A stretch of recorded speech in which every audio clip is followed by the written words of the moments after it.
Parlons avec Mademoiselle Luc. Elle n'est pas représentée dans votre... D'accord, vous ne la représentez pas, c'est exact. D'accord. Non, nous appelons cela une affaire du 22 239 Margaret Bruno. Est-ce Lucé? C'est celle que vous appelez ici, votre honneur, oui. Juste pour que ce soit clair, je représente vous savez, le représentant autorisé pour la fiction juridique. Et je ne peux pas franchir la barre je ne peux pas franchir la barre. Vous le savez. And then you have to ask, why hasn't this person ever passed the bar exam? Because from everything we're seeing, there's a serious disconnect when it comes to understanding how the legal system actually works. One thing I found especially ironic in this video is that she complains about not being able to hear during her first hearing and claims the judge didn't consider her situation.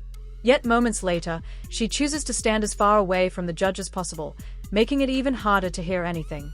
That contradiction pretty much sums up the situation. It's a clear example of how these arguments often fall apart when actions don't match the complaints. Je vous entends. Vous m'entendez? D'accord. Je peux. Ouais, ce n'est pas aussi sophistiqué que mes appareils auditifs, mais je vous entends cette fois. D'accord. Point. D'accord. Point. Je veux juste que ce soit clair. Lorsque j'étais ici pour la mise en accusation, tout d'abord, je n'ai jamais eu de première comparution dans les 24 heures. J'ai été incarcéré pendant 13 jours sans première comparution. La caution était fixée. Et c'est vrai parce qu'on ne signait pas les documents en prison. Tant qu'on ne signe pas les documents en prison, on ne... Où est-ce écrit qu'on doit signer quoi que ce soit parce que je ne l'ai pas trouvé? Il est simplement indiqué que je comparaîtrai devant un juge dans les 24 heures.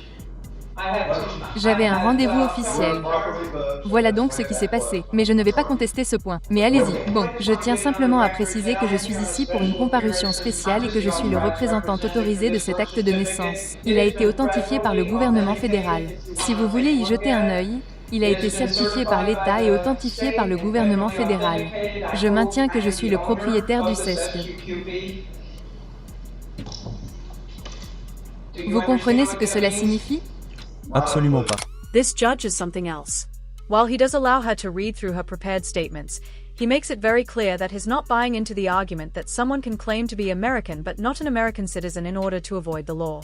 He listens patiently, but he doesn't entertain ideas that have no legal standing.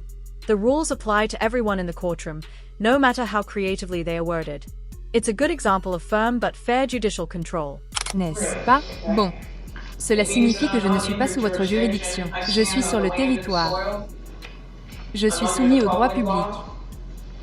Bon. Et j'ai le droit de me soumettre à la signification. D'accord. Point. Donc, je suppose que vous vous représentez vous-même aujourd'hui. Non, je me représente moi-même. D'accord. Vous n'allez donc pas plaider coupable aujourd'hui, ni négocier quoi que ce soit? Je ne plaide pas coupable. Je n'ai consenti à aucun contrat avec ce tribunal. D'accord. Je suis ressortissant d'un État américain. Je ne suis pas un citoyen souverain. C'était un crime haineux pour lequel j'ai été arrêté, et l'agent qui m'a arrêté a depuis démissionné de son poste au service de police de Jasper. Très bien. Voyons si nous pouvons. J'ai un dossier ici que j'ai préparé pour le procureur et pour vous, monsieur le juge, si vous souhaitez y jeter un coup d'œil et m'aider à formuler mes arguments devant le tribunal. Mon objectif est que cette affaire soit classée sans suite avant que je ne quitte la salle d'audience aujourd'hui. Eh bien, ça n'arrivera pas. Très bien. Voici ce que nous allons faire aujourd'hui. Je vais examiner cela pour vous. Si ce dossier n'est pas complet, laissez-moi vous expliquer tous les points importants. J'ai rencontré le greffier du tribunal, Greg Godwin, et les personnes indiquées en jaune. Je pensais qu'il pourrait me fournir les informations nécessaires pour compléter ces documents. Je ne peux pas les envoyer par courrier tant que je ne les aurai pas terminés. Il m'a suggéré de parler à John Durham, ou à qui? Durham. Ai-je bien compris, Kevin? C'est monsieur Durand, le procureur. Durand direct, d'accord. Il m'a suggéré de lui parler pour obtenir ces informations. Il a dit qu'il n'était pas en mesure de les compléter. Sinon, je peux engager quelqu'un pour les obtenir. Donc, si cette affaire n'est pas soumise, la première lettre est une lettre de mise en demeure et d'avertissement, et elle explique les enjeux. Tout d'abord, il s'agit d'une arrestation illégale, car j'ai le droit de voyager. Non. Et puis, il n'y a pas de contrat. La demande de permis de conduire ne dit à personne que vous échangez un droit divin contre un privilège. Well, if you're claiming this is a God-given right, then where exactly does that come from? Can you point to a specific passage that grants permission to operate a vehicle without following licensing laws? Because personal beliefs and legal requirements aren't the same thing. Faith doesn't replace traffic laws, and courts don't base their rulings on personal interpretations. This is another example of how these arguments may sound confident, but they don't hold up once real-world rules come into play. Il n'y a pas de victime dans ce crime, car j'ai le droit de faire face à un accusateur et personne ici n'a été blessé. Privation de procédure régulière, votre honneur, vous m'avez refusé une première comparution et je n'ai pas entendu les accusations parce que je suis malentendant. J'ai signalé cela au tribunal lors de la mise en accusation, et vous avez simplement dit que je parlais aussi fort que possible. Eh bien, cela n'est d'aucune utilité pour une personne handicapée, et vous avez une responsabilité envers moi en vertu de l'Americans Disability Act. Wait, what? How are you claiming the officer took the keys from your pocket? Oh, you mean that pocket? The one clearly holding the keys? Moments like this make the situation almost impossible to argue. When the facts are right there in front of everyone, the explanation usually speaks for itself. Sometimes, the simplest details completely undo the entire argument. Et donc, ça me pose problème. Donc, jusqu'à présent, je n'ai toujours pas vraiment entendu les accusations. Vous savez, au début, j'ai été inculpé de 7 crimes. J'ai violé mes droits garantis par le 4e amendement, car ils ont fouillé et saisi mon véhicule. Ils ont complètement saccagé ma voiture. Il a prétendu avoir trouvé le téléphone dans ma voiture. Ce n'est pas le cas. Il me l'a arraché des mains après m'avoir poussé le bras. C'était des coups et blessures. Et puis, quand je suis montée dans le véhicule de police, mes clés étaient dans ma poche. Il les a sorties de ma poche. D'accord, c'est encore une fois des coups et blessures, et c'est aussi considéré comme un viol. The judge isn't required to sit there and entertain behavior that doesn't move the case forward. Especially when everything you're saying is already loud and clear. At that point, the court has heard enough to understand what's going on. Judges focus on facts, not distractions, and once the message is clear, they move on. That's how an efficient courtroom operates. Procureur Travis Mundon n'a pas agi pendant 80 jours. Il m'a laissé en prison pendant 8 jours avec des accusations criminelles en suspens, pour lesquelles vous m'avez imposé une caution de $38 000 sans ma participation. Encore une fois, c'était une violation ou une privation de procédure régulière. Les accusations criminelles étaient bidons. Je suis témoin notarié international pour les États-Unis d'Amérique, sans personnalité morale. J'avais ces permis de conduire et actes de naissance sur mon téléphone, car je fais de la notoriété à distance. J'avais le droit de les avoir. Je les avais avec l'autorisation des personnes qui me les avaient envoyés. La procureure, Dana Brady Giddens, n'a pas agi pendant 6 jours après que, le 1er juillet, Travis a transféré l'affaire de la section des crimes à la section des délits. Elle est restée en suspens pendant 6 jours. J'ai passé 13 jours en prison, sans même savoir ce qui se passait. Et ce n'est qu'après ma sortie de prison que je l'ai appelée et, pendant que j'étais au téléphone, elle m'a dit « Oh, le voilà ». Elle m'a demandé mon nom et m'a répondu « Oh, le voilà ». Et elle l'a ouvert pendant que j'étais au téléphone. Travis l'a donc gardé en suspens pendant 7 jours. Qu'est-il arrivé à la procédure régulière? N'ont-ils pas l'obligation d'agir rapidement? Parce que je sais que j'en ai l'obligation. J'ai été kidnappé et emmené dans un camp de prisonniers de guerre. Je n'avais pas le choix. Et je suis américain. Je suis citoyen américain. Je suis au-dessus de ce tribunal. Je suis au-dessus de cette société à but lucratif. La première fois que je vous ai vu, monsieur, c'était 44 jours après mon arrestation.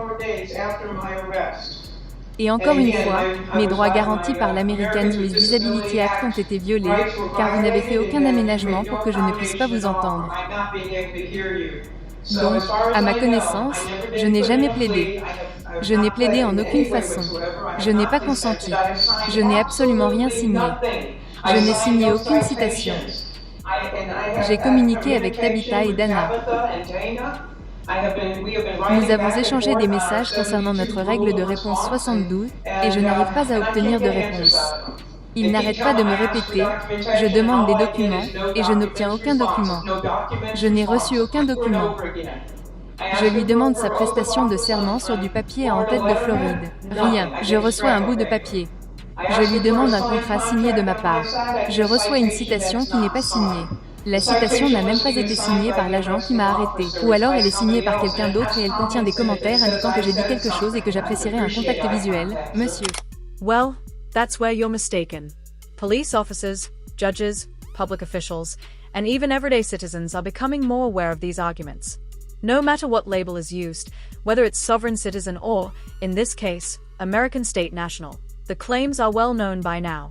Courts have heard them before, studied them before, and consistently rejected them.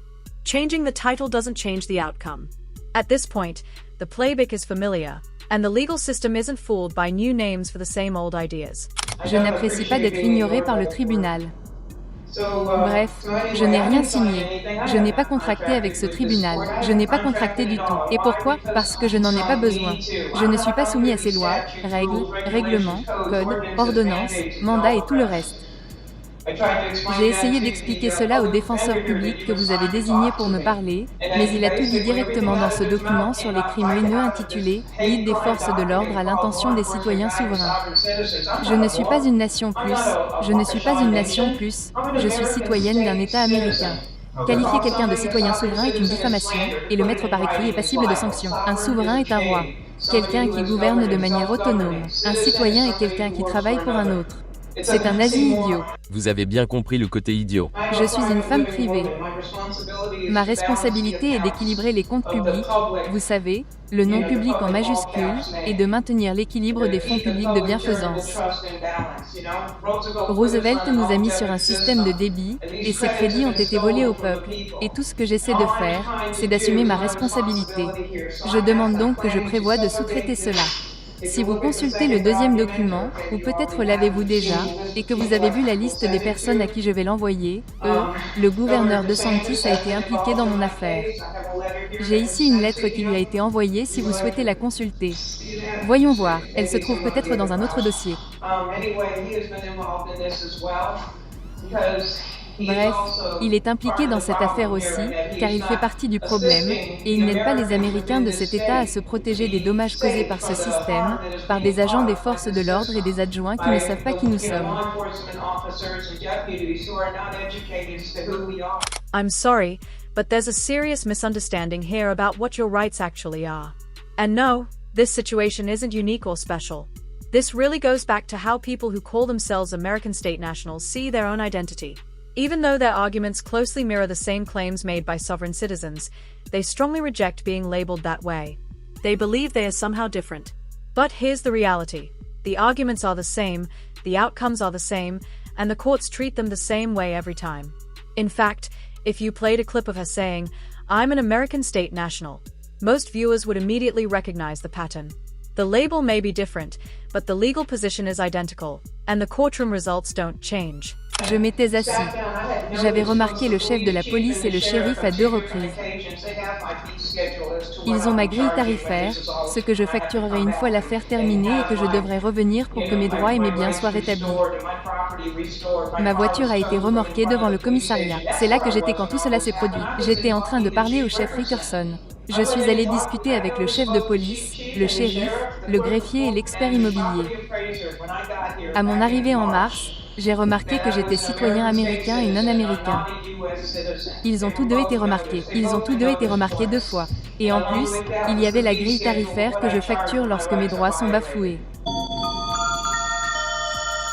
Waouh! Le monde des illusions. Je parlais avec le chef de police pour la 4e fois. Nous avons eu 4 conversations et discuté de la façon dont nous formons les agents à la différence des 2 afin d'éviter que des personnes ne soient blessées sur le bord de la route. Je n'étais même pas sur le bord de la route. J'étais garé devant le commissariat quand tout cela s'est produit. Je n'étais même pas dans ma voiture. Un policier m'a attaqué en avril et il est resté planté là. Bon, je rencontrais le chef de police, le chef Rickerson à l'époque. Il était chef de police intérimaire. Et ce policier a fait irruption dans notre discussion, m'a attaqué en plein visage et a commencé à me cracher dessus avec sa salive. Il était tout près de moi, il me criait dessus, me disant que j'étais policier depuis 25 ans et que j'avais eu affaire à plein de gens comme toi. Et il n'arrêtait pas de dire « D'accord ». Non, il n'a jamais eu affaire à quelqu'un comme moi, parce que je connais mes droits. And for $49.99, you're promised a set of life hacks that supposedly keep you out of jail forever and free you from paying taxes. Sound familiar? That's because it follows the same script every time. These programs take people's money and promise secret methods to erase debt, avoid consequences, and even get cars or houses without paying for them. The problem is, none of it holds up in the real world. If you take a step back and actually listen to those claims out loud, it becomes obvious how unrealistic they are. But when someone is convinced they found a hidden shortcut, it's easy to ignore common sense. And that's exactly what these schemes rely on. Et j'ai étudié la question. Pourquoi? Parce qu'on ne pouvait pas passer les élections de 2020 sans savoir que quelque chose ne va vraiment pas dans ce pays. Et j'ai vu cela venir depuis de très nombreuses années. J'ai étudié la question avec mon mari. Mon mari est décédé en 2010. En juillet 2016, j'ai lu un article selon lequel le pape avait cédé nos comptes de sécurité sociale au Trésor américain. Et j'ai compris que quelque chose avait changé. Il se tramait quelque chose. Et j'ai cherché. Et en cherchant, j'ai trouvé au moins 20 organisations qui essayaient d'aider les gens à sortir de l'esclavage, de cet esclavage de citoyens américains. Yeah, I understand the situation. Maybe not every comparison people try to make, but I understand the reality of accountability. I've been through gym class, played organized sports, and served in the military, so I know what it's like to follow rules, accept structure, and deal with consequences when standards aren't met.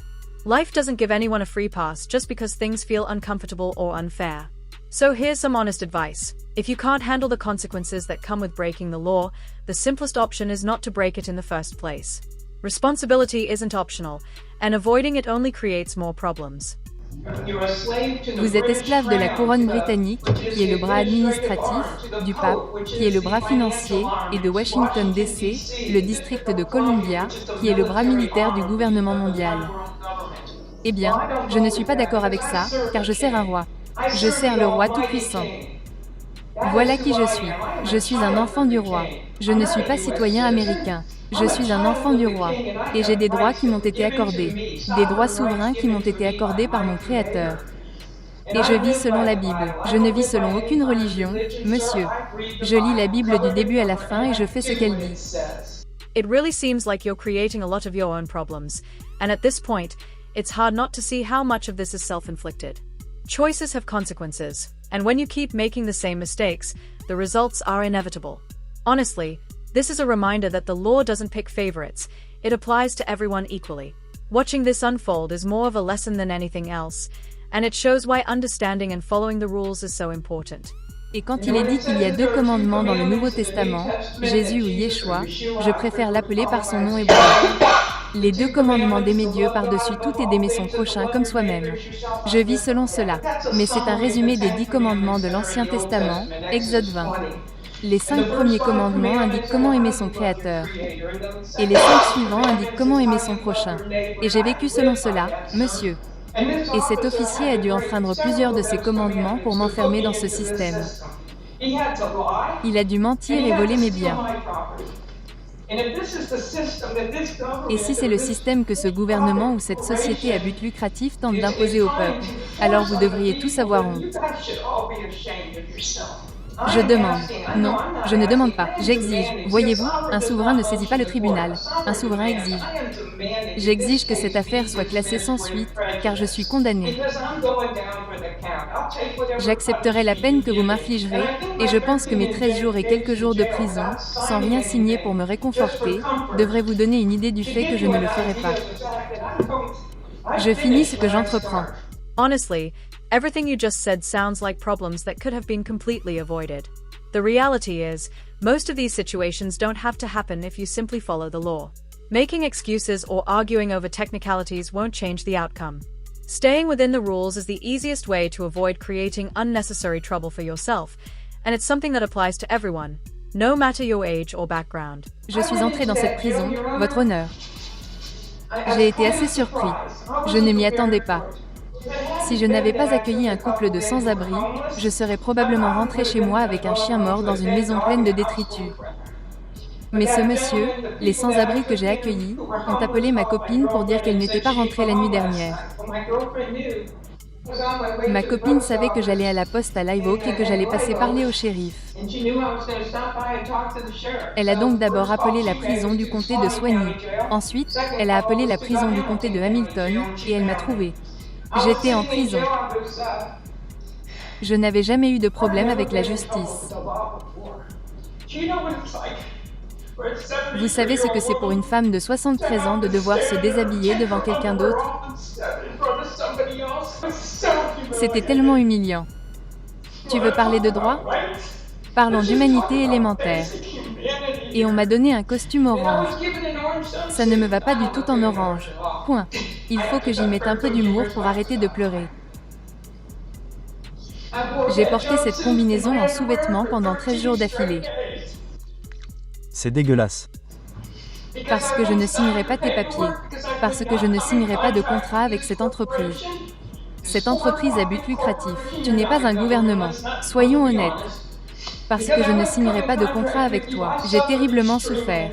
Honestly, someone who's had decades to understand the system but still struggles to get it probably isn't the best person to be giving advice to young people about navigating the law.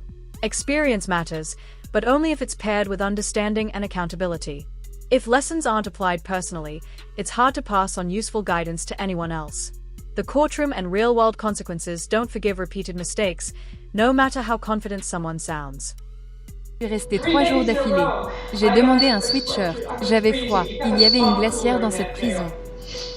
C'était bruyant et froid. Et chaque voiture portait une veste et chaque détenu portait un sweatshirt, sauf moi. Pendant 3 jours, j'ai demandé un sweatshirt.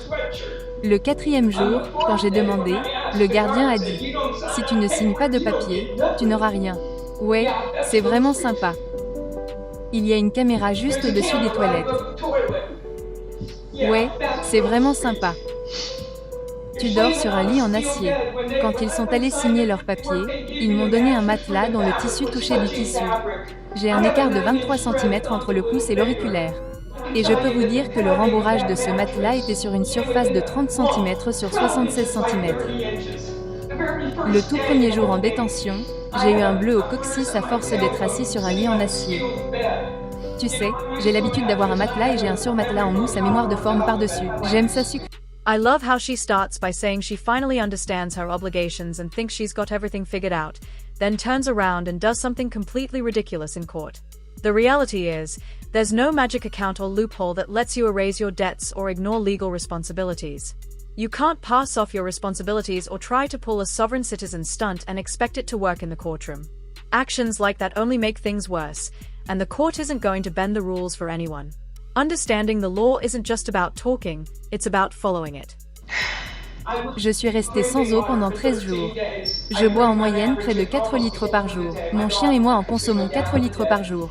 On prend du café le matin, du Kool-Aid midi et soir, et on n'a absolument pas d'eau, et la seule eau qui sort du robinet de la salle de bain est de l'eau chaude. Bon, c'est inhumain. J'ai été torturée dans ma foi. Pourquoi dirais-je ça? Parce que, selon Apocalypse 18 sur 4, il est dit « Sortez d'elle, mon peuple ». Je suis l'un de son peuple. Et si Apocalypse 18 parle de Babylone? Et oui, j'ai fait les démarches pour sortir de ce système babylonien. Matthieu 6h24 dit « Je ne peux pas servir deux maîtres ». Bon, qui perçoit les impôts? Qui perçoit la première dîme? Le gouvernement prélève tout sur ton salaire. Tu n'as pas le choix. Ils volent tout à Dieu. On ne peut pas donner à Dieu nos prémices. Je ne sais pas quelle est ta foi, mais c'est la mienne. Je sers le puissant Créateur.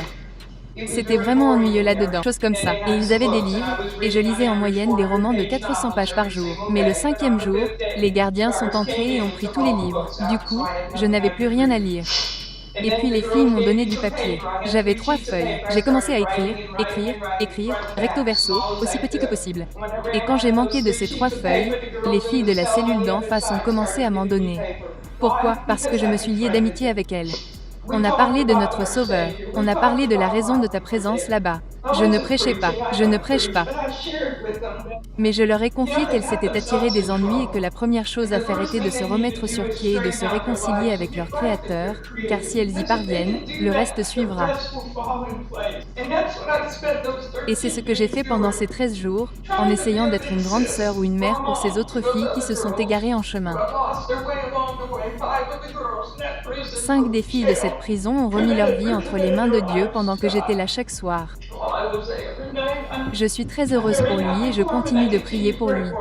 Sachez, monsieur, que je prie aussi pour vous.